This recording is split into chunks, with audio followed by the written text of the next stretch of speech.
As promised, top 5 Bob Bowlsby replacements. Not heard back from a couple of sources here, but this is a lot that I kind of gleaned from research here.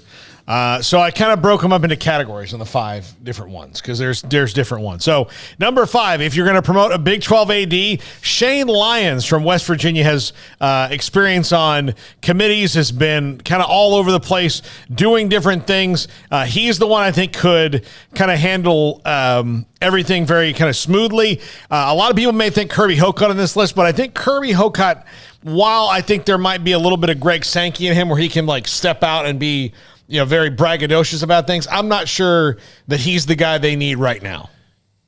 It's going to be interesting to find somebody who's a power broker who doesn't have an outward ego. Yeah. Is that? Yeah. Like Slive knew that, but I never thought of him. Sankey does. Sankey really does. Yeah. Jim Delaney from the Big Ten. This is a guy that has kind of come out of the, I've seen his name on more than one list as well. Yeah. So that would be kind of an interesting one to me, and he's got experience in a lot of different places. All right, so number 4, university president route, Kirk Schulz from Washington State. Was at Kansas State. Has been on the transformation committee and all that. Well liked around the Big 12 already. Very plugged into athletics where he's been. That's why he's been popular at Washington State, because he's all about fixing their athletic program. But he is someone who's also, a younger candidate as they go.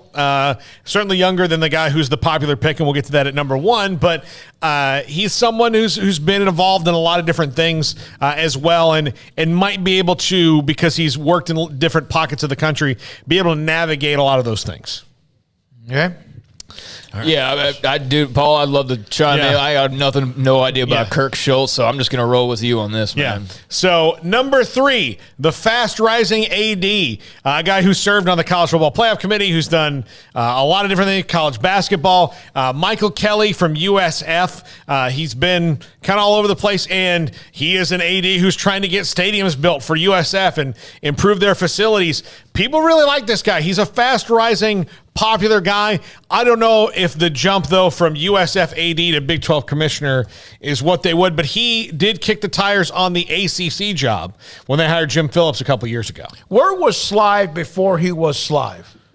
Where was Delaney? And I don't know. A lot of times may have been involved. Bob Bowlsby was at Stanford. So it before that kind of makes sense that you would Iowa. Yeah. But that you would make that jump. But this is an interesting one and one to watch. Number 2, the in-house choice would be Ed Stewart, who's worked with Bob Bowlsby for a very long time, and is somebody that if the Big 12 kind of wants to keep the same kind of vibe and maybe add, Ed Stewart's expertise to it, this is maybe don't necessarily change courses in midstream if you have a plan that you like now. And Bob Bowlsby thinks very highly of Ed Stewart. We've heard him mention Ed Stewart before when we've had him on the show. So I've interviewed him once on the show. Seemed like a very, kind of a guy. He doesn't walk around, look at me, look at me, look at me. I'm not saying that's good or bad. But I know Bowlsby's always talked very, very highly of him as well. Of course, he should. He's on his staff. Yeah, going back to USF, I like that the on-campus stadium, there's some good things happening there, which would be big for them. But, do you want to be in-house? That's my question for the Big 12. Is it good to have familiarity, or do you need somebody who's completely in some way – you got to have some familiarity. You can't walk in just completely ignorant to the current landscape of these teams. I don't think they can hire a total outsider who has no knowledge. But I also don't know that you want to go basically, would he be just more of Bowlsby? You know what I mean? Would it be more of just kind of the same thing? I'm not saying, that Ed Stewart's just Bowlsby because he worked under him, but that's what I need to know. Is it going to be more of the same, or is it going to be drastically different?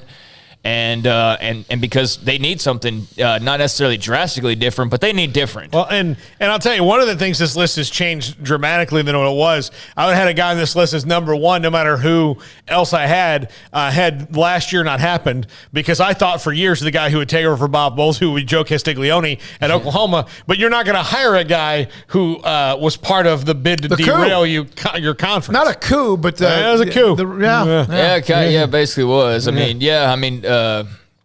couldn't How see that. How ironic would that be? And what would be? I guess if Castiglione really wanted a commissioner's job, then maybe. But that would just be awfully weird and just a very strange sequence of events. So yeah, that'd be hard to. No, I mean, like I think his candidacy ended 9 months ago. Yeah, so but I mean that's you why trust him. But you I can't trust him again. Had before that, if you asked me like who's the guy in the Big 12 that they want to take over, it'd be him because of the way he was well thought of and the way he's navigated everything and you know how well connected he is. But that's over now. No, he's already shown his colors and there's no trust in him on anything. There's So three guys: he, Del Conte, and also a wrestler that cannot be even included. Doesn't matter what they say, you don't believe it. You Not don't that they believe would it be one single second because the entire time you know that they're going to look. They got to do their jobs and do what's best for the universities. I cannot blame them for that. That's what they were hired to do, and what in both of their cases they get paid a lot of money to do. But yeah, I'm not going to believe a word that comes out of their mouth ever again after the events of last summer. Yeah. All right. And number one, the popular pick,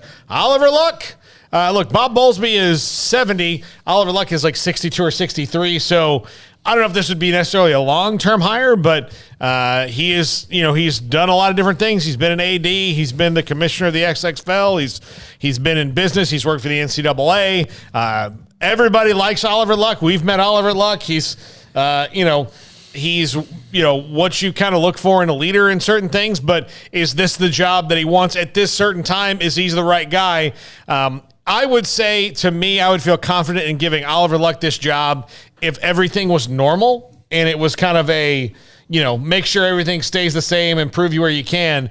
But I don't know if, I don't know, and he might be. I don't know. I don't know enough about him as a leader to tell you that he can navigate the new TV deal and all the different things going on in college football right now. Yeah, I don't know if that sparks any kind of fire. I think he's a safe pick. I don't know if he's the right pick. He was, without question, when all hell broke loose. He was a kind of a reconnaissance flight out to look at various places around the country to talk to certain people to try to help see if he could, maybe create some interest with this team or that program or whatever.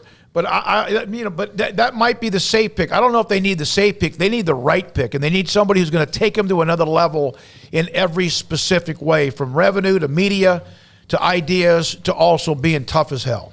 Yeah, and going back to Castiglione and Del Conte and whoever else you want to throw in that mix, in terms of not trusting them, it's not like they came out and just flat out lied either. So I can't say that they did that. But Castiglione did have ominous warnings for 3 years, just little comments here and there.